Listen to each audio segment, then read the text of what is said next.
दोस्तों नमस्कार। Indian literature की इस कक्षा में आप सबका स्वागत है। आज हम पढ़ेंगे एक उड़िया कविता जिसका शीर्षक है काला हांडी। कवि है श्री जगन्नाथ प्रसाद दास। कविता की ओर जाने से पहले कवि परिचय देखेंगे। देखिए, जगन्नाथ प्रसाद दास उड़िया के प्रसिद्ध कवि व नाटककार हैं।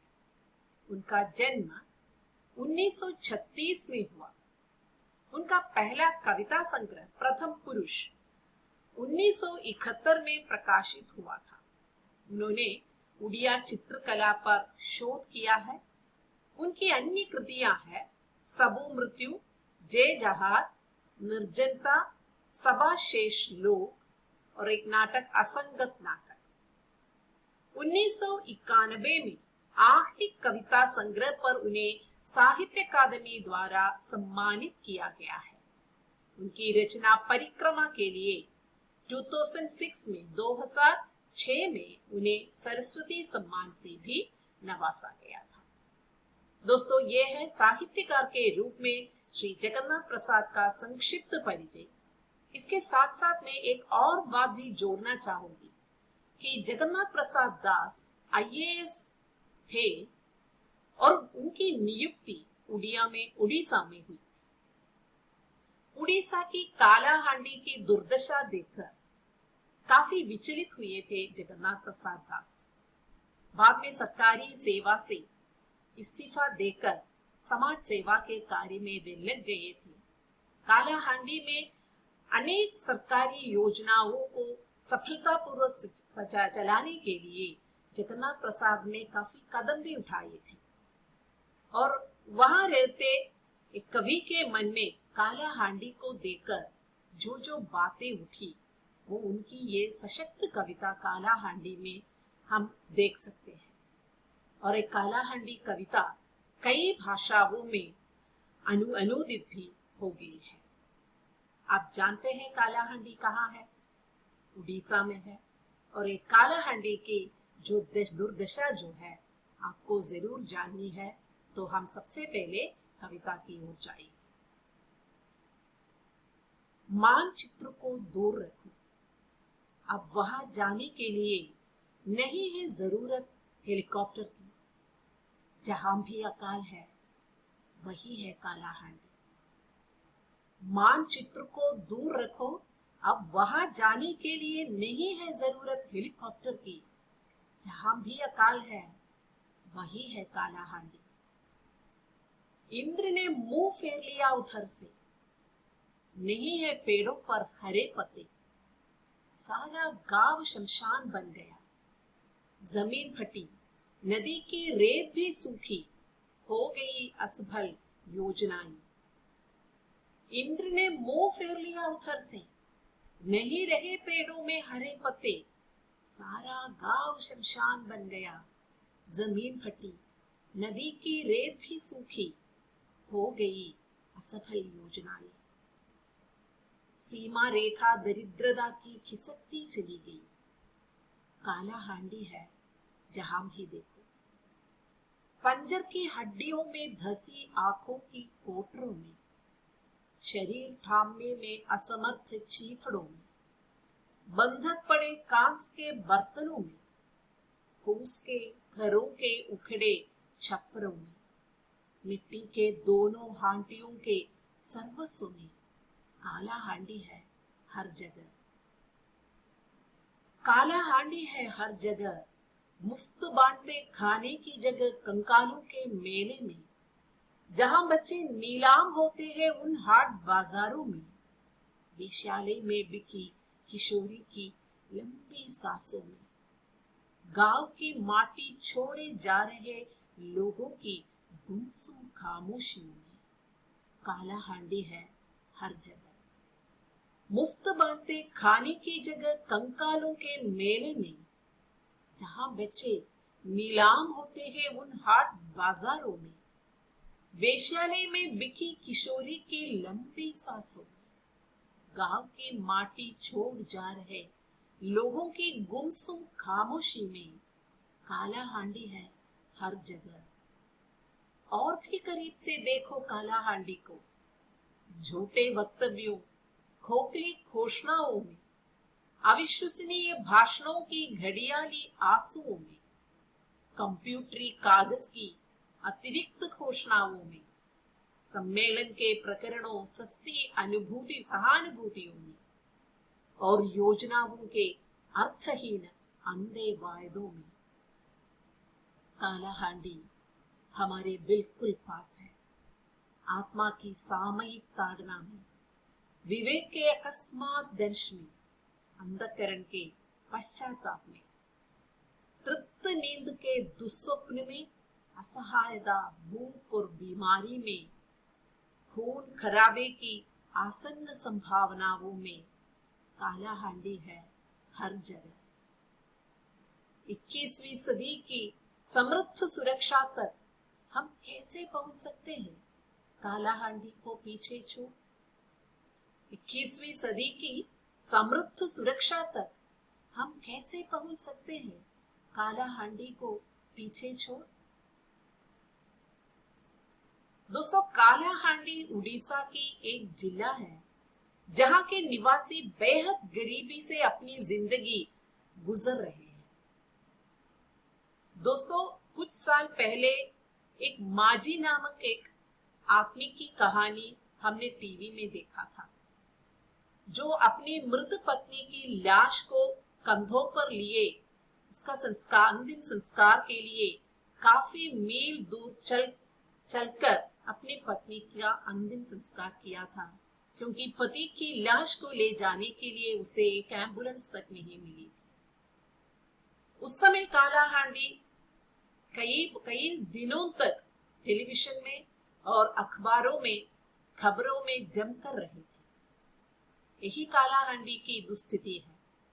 जब भी चुनाव आता है, जब भी कोई न कोई नेताओं के लिए कोई न कोई बात बनानी होती है, उस समय कालाहांडी जैसे जगह जो है इस तरह अखबारों में आ जाते हैं, सुर्खियों में, मुख्य खबरों के रूप में। चुनाव के समय वोट मिलने के लिए इनके सुधार के और वहां जो गरीबी की जो हालत है उनको सुधारने के लिए झूठा आश्वासन देते हुए चुनाव के समय तो नेता लोग आ जाते हैं। लेकिन कालाहांडी आज भी उसी दुस्थिति को भुगत रही है, जिसका सजीव वर्णन, सचित्र वर्णन इस कविता के द्वारा हमें मिलती है। देखेंगे कालाहांडी की दुस्थिति। कालाहांडी उड़ीसा की एक जिला है जहां के निवासी बेहद गरीबी से अपनी जिंदगी गुजर रहे हैं। इस जिले से भूखमरी के दर्दनाक खबर अक्सर मिलती रहती है। कालाहांडी में 80 के दशक में ऐसा सूखा पड़ा था कि लोग दाने दाने को मोहताज हो गए थे। माओं ने अपने बच्चों तक बेच दिए थे, तो ऐसी मजबूरी आ गई थी, अपने बच्चों को बेचने की मजबूरी माँ को आ गई थी, वो भी थोड़े से अन्न और पैसे के लिए अपने बच्चों को बेच दिए थे माओं ने। परंपरागत जल स्रोतों का नाश ही कालाहांडी की वर्तमान हालत का कारण है। भारत में बहुत से गांवों की आजकल जो दुस्थिति है उसका मुख्य कारण जल स्रोतों का नाश ही है। सरकारी योजनाएं भी यहाँ ठीक तरह काम नहीं कर रही है। आज कालाहांडी गरीबी और भुखमरी का एक प्रतीक या पर्याय या एक रूपक बनकर, एक मेटाफर बनकर रह गया है, क्योंकि कालाहांडी आज सिर्फ उड़ीसा की ये जिला नहीं है, कालाहांडी गरीबी का प्रतीक बन गया है। इसलिए कवि कहते हैं कालाहांडी है हर जगह, जहां भी गरीबी है आप कह सकते हैं वहां कालाहांडी है। देखेंगे कविता का विश्लेषण करके हम देखेंगे। देखिए, ही कालाहांडी की स्थिति है। चित्र में आप जो देख रहे हैं, यहाँ की जमीन ऐसे ही है। मानचित्र को दूर रखो, अब वहां जाने के लिए नहीं है जरूरत हेलीकॉप्टर की। दोस्तों, 80 के दशक में जो प्रधानमंत्री रहे थे श्रीमती इंदिरा गांधी, उस समय कालाहांडी जब खबरों में आ गई थी जल स्रोतों के नाश के कारण वहां 80 के दशक में अकाल और सूखा पड़ा था। लोग दाने दाने के लिए मोहताज हो गए थे। तो उस समय काला हांडी के तक जाना आने जाने का मार्ग भी सुगम नहीं था। उस समय के प्रधानमंत्री श्रीमती इंदिरा गांधी हेलीकॉप्टर पर काला हांडी उतरी थी। तो उसी की याद करते हुए ये जगन्नाथ प्रसाद दास लिखते हैं, अब तो आपको वहां जाने की जरूरत नहीं है, क्योंकि जहां भी अकाल है वही है काला हांडी। यानी कि अब स्थिति और भी बदतर हो गई है। 80 के दशक से भी हमारे गांवों की स्थिति में कोई सुधार नहीं लाई, बल्कि गांवों की स्थिति तो बदतर हो गई है, बहुत खराब हो गई है। तो इसलिए काला हांडी को देखने के लिए हमें उड़ीसा तक जाने की जरूरत नहीं। हेलीकॉप्टर में मानचित्र को दूर रखो, मैप की कोई जरूरत नहीं है काला हांडी को ढूंढने के लिए, क्योंकि काला हांडी आज एक रूपक बन गया है, एक मेटाफर बन गया है। क्योंकि जहां भी अकाल है वही है काला हांडी। हमारे देश में जहां भी अकाल है, आप समझिए यही स्थिति है काला हांडी या उड़ीसा की काला हांडी की, या गांव भारत के किसी भी जगह पर अकाल है वहां काला हांडी है, ऐसा आप समझ लो। तो कवि कहते हैं, कविता की शुरुआत में कवि कहते हैं कि मानचित्र को दूर रखो, काला हांडी तक जाने के लिए मानचित्र की जरूरत नहीं। हमारे देश में जहां जहां अकाल है, भुखमरी है, वहां काला हांडी दिखाई देता है।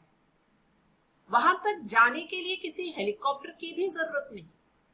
जहां भी भुखमरी और गरीबी है वहां जाकर देखो, काला हांडी तुम वही पाओगे।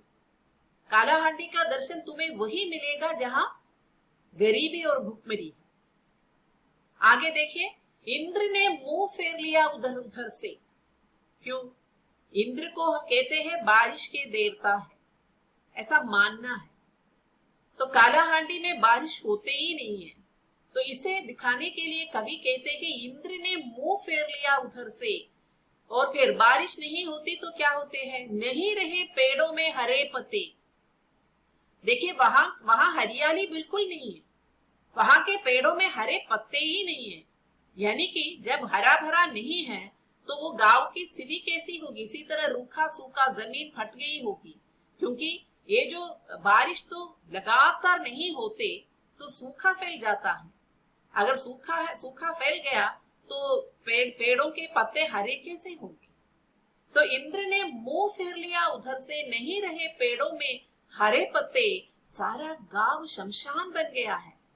ऐसा लग रहा है कि सारा गांव शमशान है, वहां जीवित एक व्यक्ति ही नहीं है, क्योंकि लोगों को खाने पीने के लिए कुछ नहीं है। घर से वे बाहर निकलते ही नहीं है, घर पर कहीं पड़े रहते हैं। तो ऐसा लग रहा है कि एक गांव नहीं, एक शमशान है। जमीन फटी, नदी की रेत भी सूखी। देखिए नदी में जल नहीं है, रेत ही रेत है, और उस रेत में भी नमी नहीं है, यानी कि गीलापन बिल्कुल नहीं है वहां।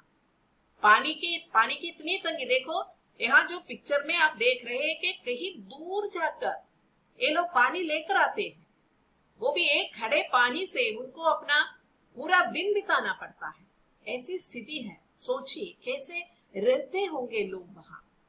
तो इसलिए कवि कहते हैं इंद्र ने मुंह फेर लिया उधर से, नहीं रहे पेड़ों में हरे पत्ते, सारा गांव शमशान बन गया। जमीन फटी, नदी की रेत भी सूखी, हो गई असफल योजनाएं। इंद्र ने भी काला हांडी से मुंह मोड़ लिया है, यानी वहां बारिश नहीं होती। परंपरागत जल स्रोतों के नाश के कारण वैसे ही वहां सर्वत्र सूखा फैला हुआ है। ऊपर से बारिश की कमी से लोगों का जीना दूभर कर दिया है। वहां के पेड़ों में हरे पत्ते बिल्कुल नहीं है, सारा गांव जैसे शमशान बन गया है। सूखे के कारण जमीन फट गई है, नदी की रेत भी सूख गई है। काला हांडी को खुशहाल बनाने के लिए नेताओं द्वारा जो जो योजनाएं बनाई गई है वे भी असफल हो गई है। आगे देखिए, सीमा रेखा दरिद्रता की खिसकती चली गई। काला हांडी है जहां भी देखो। पंजर की हड्डियों में धसी आंखों की कोटरों में, शरीर को थामने में असमर्थ चीथड़ों में, बंधक पड़े कांस के बर्तनों में, फूस के खरों के उखड़े छपरों में, मिट्टी के दोनों हांडियों के सर्वस्व में काला हांडी है हर जगह। देखिए, आज भारतीय गांवों की स्थिति कुछ ऐसी है कि हमारी दरिद्रता की सीमा रेखा खिसकती चली आ रही है, क्योंकि दरिद्रता बढ़ती जा रही है। जिसके पास है बहुत कुछ है, जिसके पास नहीं है कुछ भी नहीं है, ऐसी स्थिति है भारत। तो इसीलिए कवि कहते हैं दरिद्रता की सीमा रेखा खिसकती चली गई है, जहां भी देखो काला हांडी है। देखिए, हम यहां बैठकर इसका अंदाजा नहीं लगा पाएंगे, क्योंकि उत्तर भारत के गांवों की स्थिति इतनी दयनीय है कि वहां 3 समय खाने के लिए उनको मिलता नहीं है। आज भी कृषकों की स्थिति इतनी दयनीय बन गई है कि इसलिए हम अखबारों में हमेशा कृषकों की आत्महत्या की खबरें सुनते हैं। तो यहाँ जगन्नाथ प्रसाद दास ने उड़ीसा की काला हांडी का जो नजारा देखा था, बाद में समाज सेवा में उन्होंने भारत के कई गांवों के स्थिति भी उन्होंने देखी। तभी तो वे कहते हैं सीमा रेखा खिसकती चली गई, जहां भी देखो वहां काला हांडी है।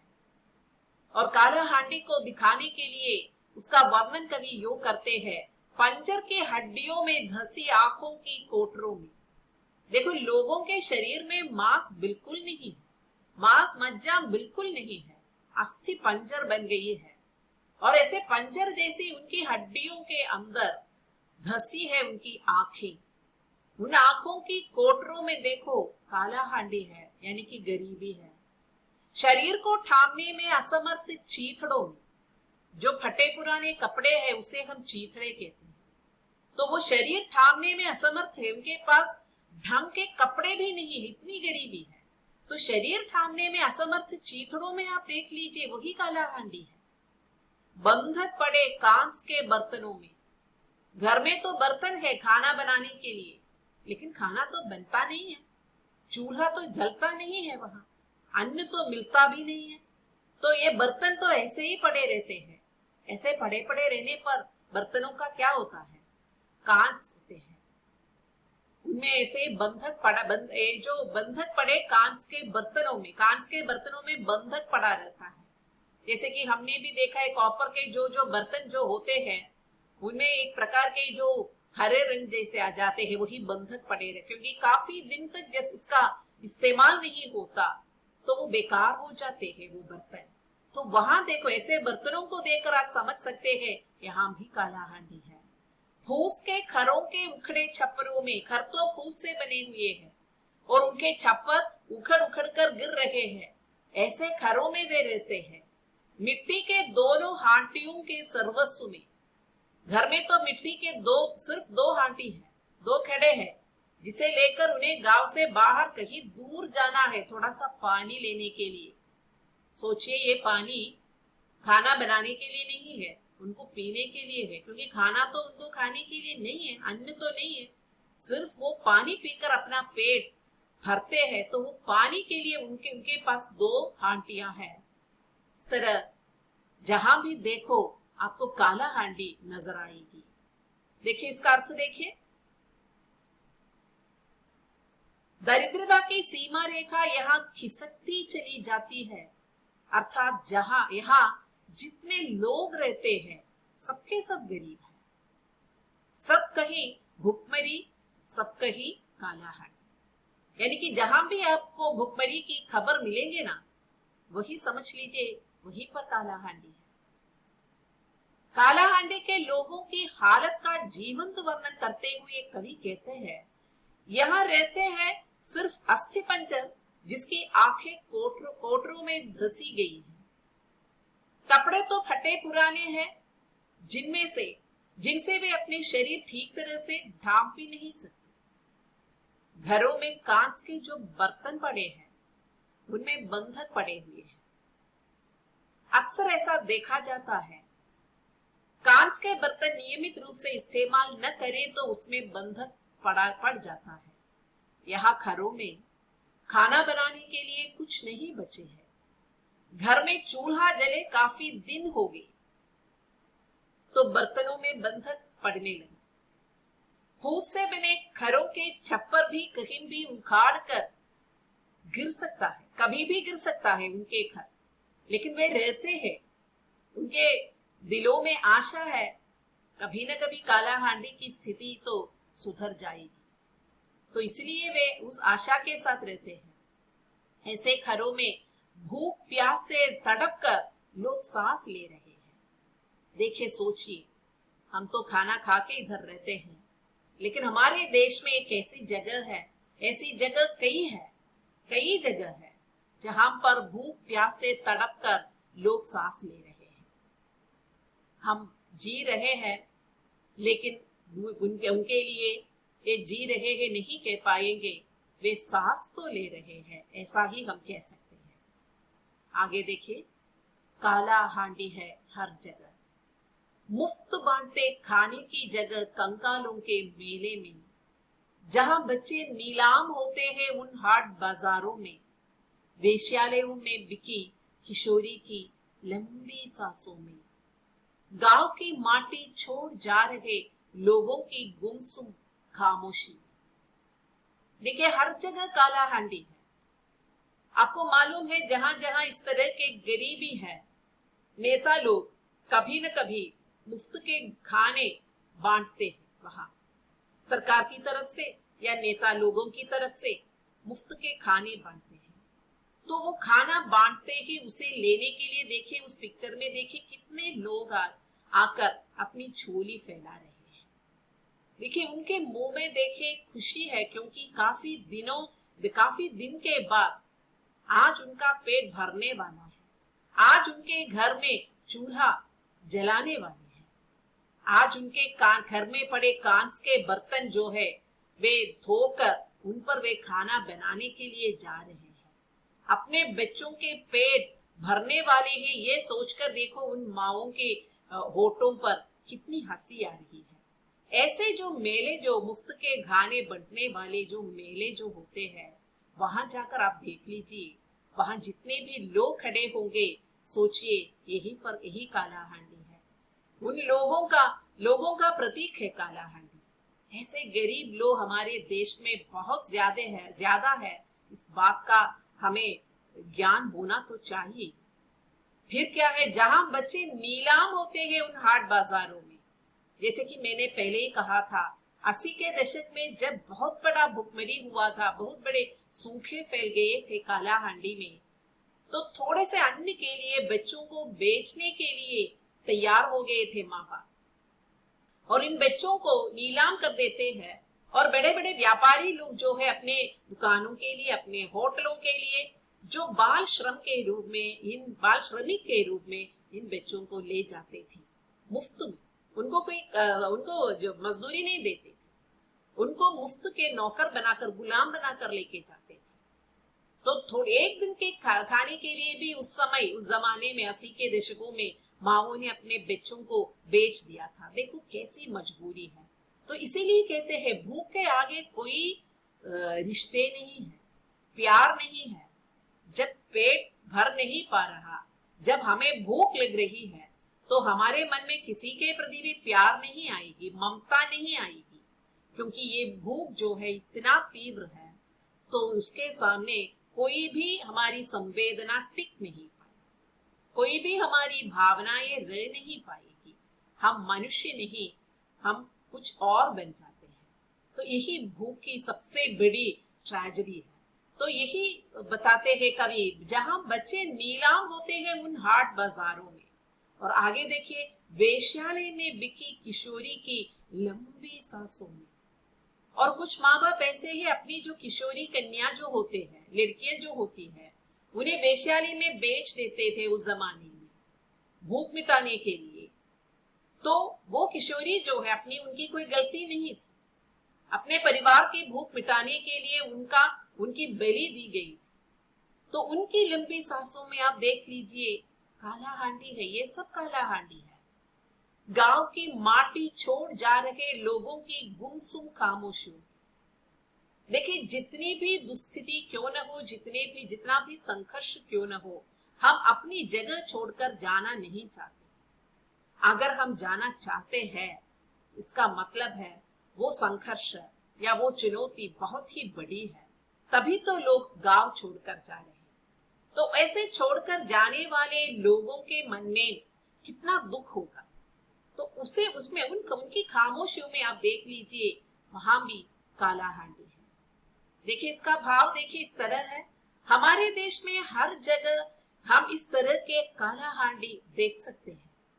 सरकार की ओर से जहां मुफ्त में खाना दिया जाता है, ऐसे मेलों में इन कंकालों को आप देख सकते हैं। भूख से बचने के लिए हाट बाजारों में ये अपने बच्चों की नीलामी करते हैं। किशोर लड़कियां वेश्यालयों में बिक जाती है। उनकी लंबी सांसों में काला हांडी का विकराल रूप नजर आता है। कई लोग जीने के लिए अपने गांव की मिट्टी छोड़कर पलायन करते हैं। ऐसे लोगों की गुमसुम खामोशियों में भी काला हांडी छिपा रहता है। आगे देखिए, अब इसकी पिक्चर के दूसरा रुख है, उसकी ओर कवि हमें लेके जाते हैं। काला हांडी के असली स्थिति को अभी हमें दर्शाया, हमारे सामने रख दिया था कवि ने। अभी इसके पीछे एक राजनीति है, उसका नजारा हमें दिखाते हैं कवि। और भी करीब से देखो काला हांडी को। झूठे वक्तव्यों, खोखली घोषणाओं, अविश्वसनीय भाषणों की घड़ियाली आंसुओं में, कंप्यूटरी कागज की अतिरिक्त घोषणाओं में, सम्मेलन के प्रकरणों सस्ती सहानुभूतियों में और योजनाओं के अर्थहीन अंधे वायदों में, यहां भी काला हांडी है। यानी कि काला हांडी में स्थिति सुधारने के लिए कोई ठोस कदम नहीं उठाते। सरकार की तरफ से जब भी कोई सरकार आ जाती है, सरकार की तरफ से आश्वासन तो काफी देते हैं, लेकिन कोई फॉलो अप नहीं होता। यानी कि जैसे कि सरकार की तरफ से हर साल यहाँ काला हांडी के लिए एक निश्चित संख्या, एक निश्चित धन, वहां धन राशि वहां के लिए रेख तो देते हैं, घोषणा तो करते हैं, लेकिन उस धन का ठीक तरह से बंटवारा हो गया या नहीं, उस धन को काला हांडी की स्थिति सुधारने के लिए इस्तेमाल किया गया या नहीं, इस तरह का फॉलो अप नहीं होता। तो क्या होता है, ये पैसा जो है नेताओं के या साहूकारों के या वहां के कोई जो अधिकारी वर्ग है उनके जेबों में जाते हैं, लेकिन ये गरीब लोग गरीब के गरीब रह जाते हैं।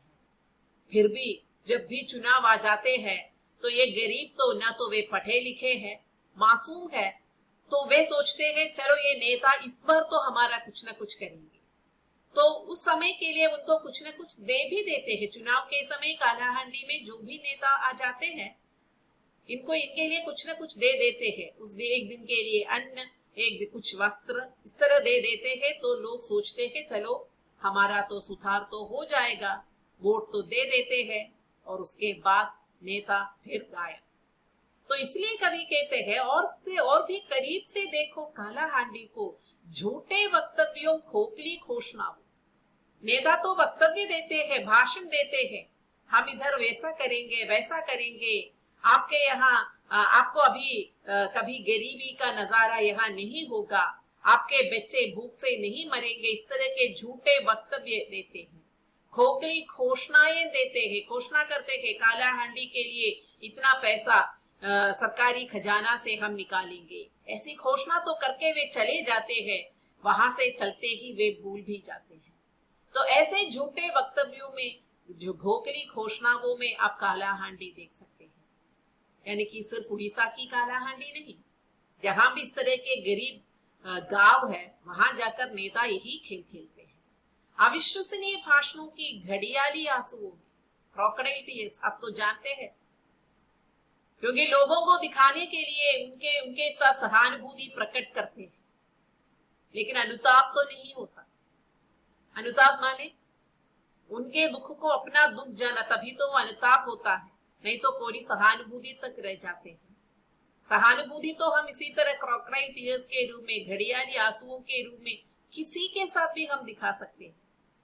लेकिन जब अब आपके मन में अनुताप हो तभी तो कुछ हो सकता है, तभी तो आप गरीबों की सहायता कर सकते हैं।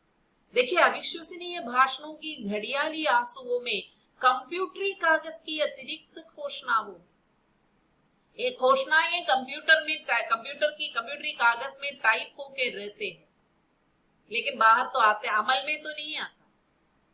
जैसे ये जो हम कहते हैं, ये कागज के जो फूल होते हैं उससे तो महक नहीं आ जाती, उसी तरह कंप्यूटरी कागज में रहने वाले ये जो घोषणा है तो वहां रहेगा ही।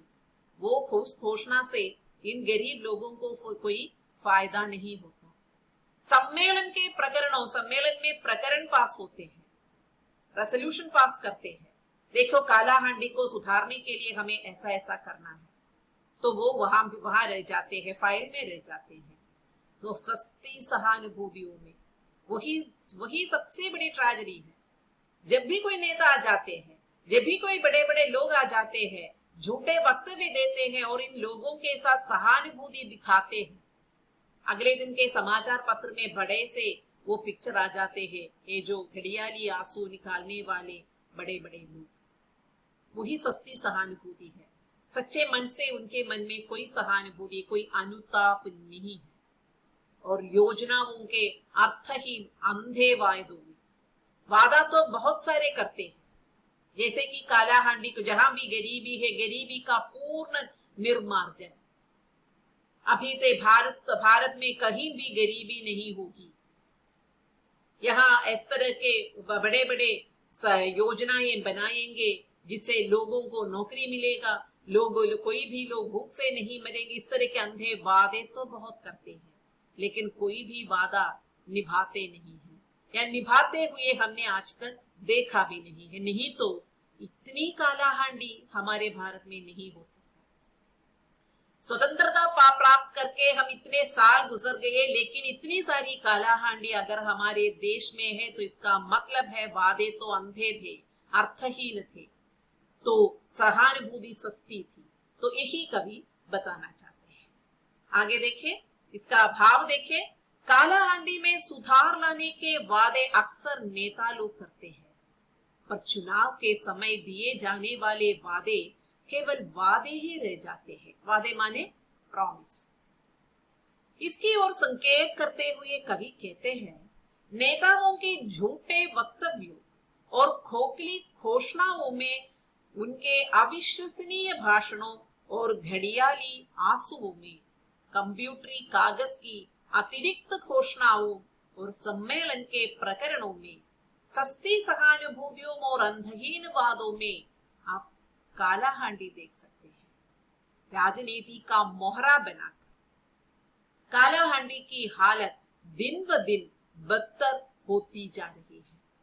सिर्फ एक राजनीतिक मोहरा बनकर रह गया है कालाहांडी, यानी कि देश की गरीबी हटाओ का नारा तो हमने कब से हमारे कानों में सुनाई दे रहे हैं, लेकिन कहाँ हटी, कितनी हटी गरीबी? गरीब तो आज भी गरीब ही है। आगे देखिए, कालाहांडी हमारे बिल्कुल पास है। जरा आंख उठाकर देखिए, कालाहांडी हमारे गांव में भी है, हमारे प्रदेश में भी हम देख सकते हैं। आत्मा की सामयिक ताड़ना में हम अपनी खुद की आत्मा को देखो, हम अपने पड़ोस वाले को कितना जानते हैं, हमारे पड़ोसी की हालत हम कितना जानते हैं, ये हमारी आत्मा से पूछ लो तो हमारी आत्मा वो ताड़ना करेंगे हमें, क्योंकि ये गिल्टी कॉन्शियस हमारे मन में, हमारे मन के जो गिल्टी कॉन्शियस है उसमें आप कालाहांडी देख सकते हैं।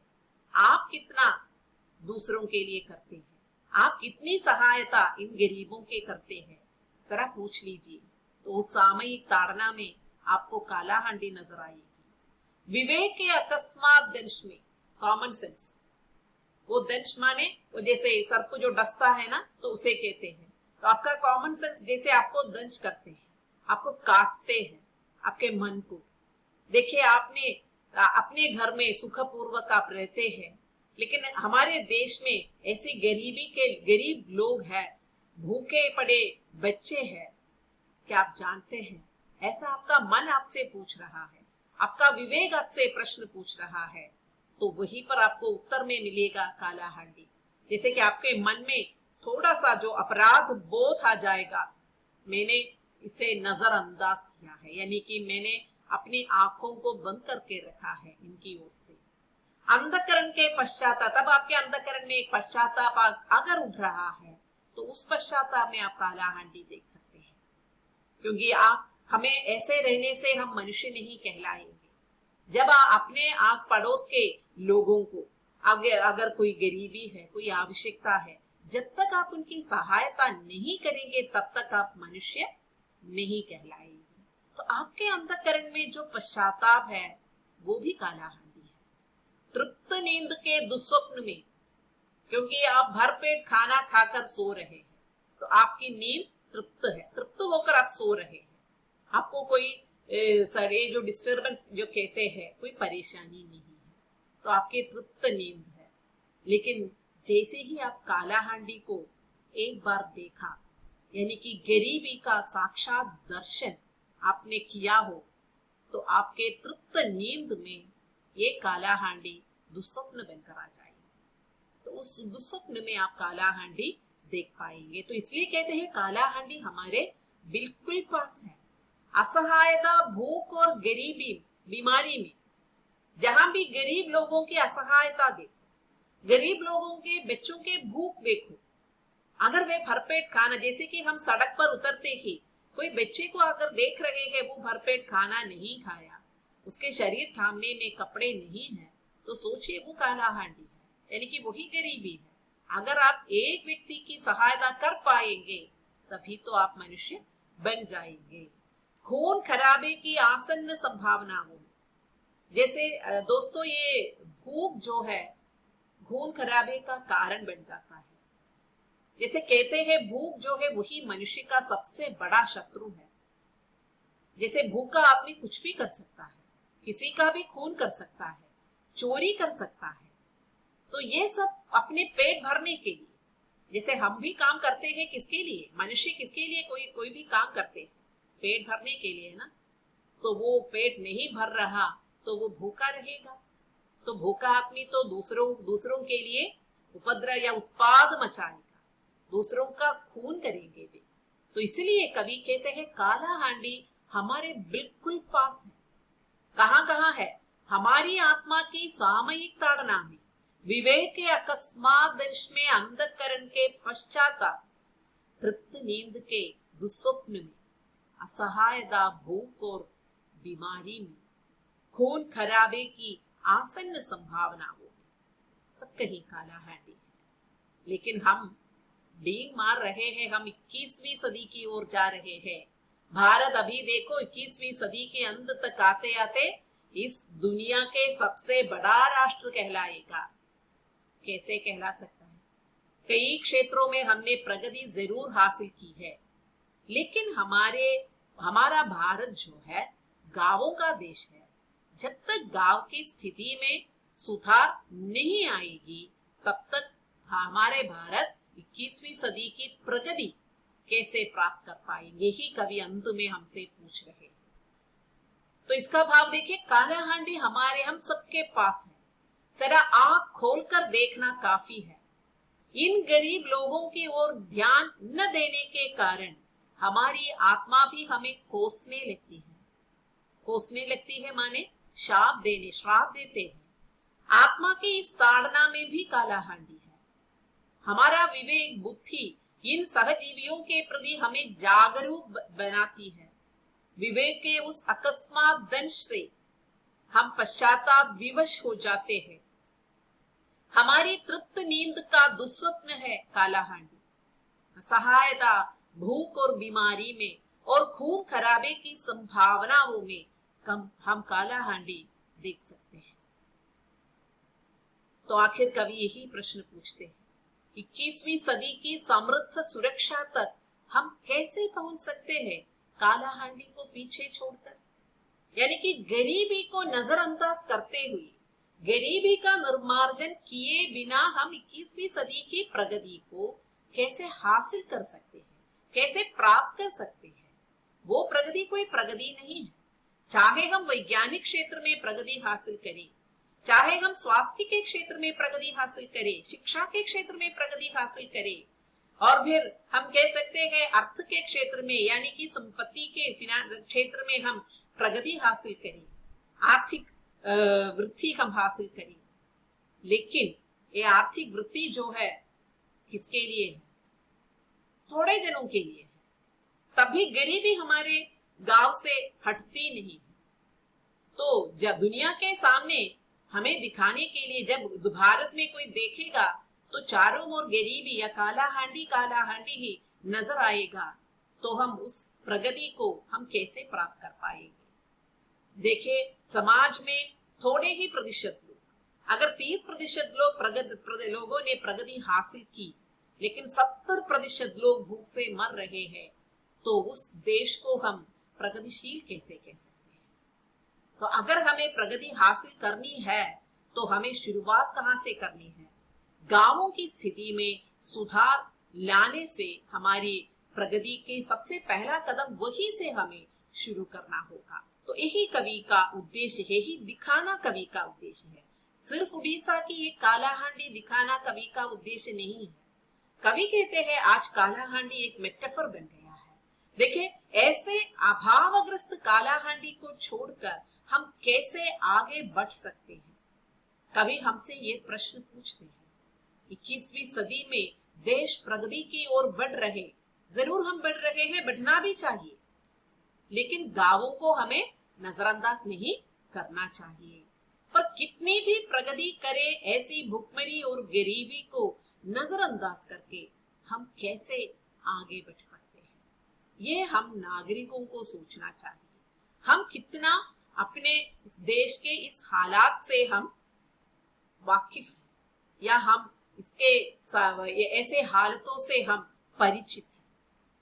अपने अपने कामों में संलग्न बनकर, आत्म केंद्रित बनकर जैसे हम रहते जरूर हैं। जैसे आप बच्चों से भी मेरा प्रश्न है, आप जानते थे ऐसे काला हांडी उड़ीसा में है अभी भी?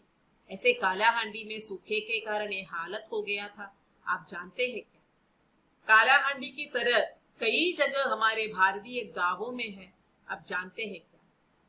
टेलीविजन में जब भी खबरें आ जाते हैं, समाचार आ जाते हैं, तो जब गांव की खबर आ जाते हैं तो शायद आप चैनल बदलते हैं, शायद आप वहां की ये जो दुख के नजारे जो है आप देखना नहीं चाहते। ही तो मनुष्य के सबसे बुरी बात तो है, जो इस तरह के नजारे में देखना नहीं चाहते। इसलिए मैंने इतने सारे पिक्चर्स आपके सामने लाई काला हांडी की या गरीबी की। ये सिर्फ उड़ीसा की नजरें, उड़ीसा के नजारे मात्र नहीं है, कई ऐसे गांव है जहां से इतने ऐसे नजारे हम देख सकते हैं, और शायद हमारे चारों ओर भी कहीं ना कहीं ये नजारे आप देख सकते हैं।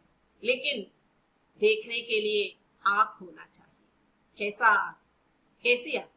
हम सबकी तो आंखें तो है, अनुताप की आंखें, को सस्ती सहानुभूति की आंखें नहीं, अनुताप की आंखें चाहिए। अनुताप माने एम्पैथी।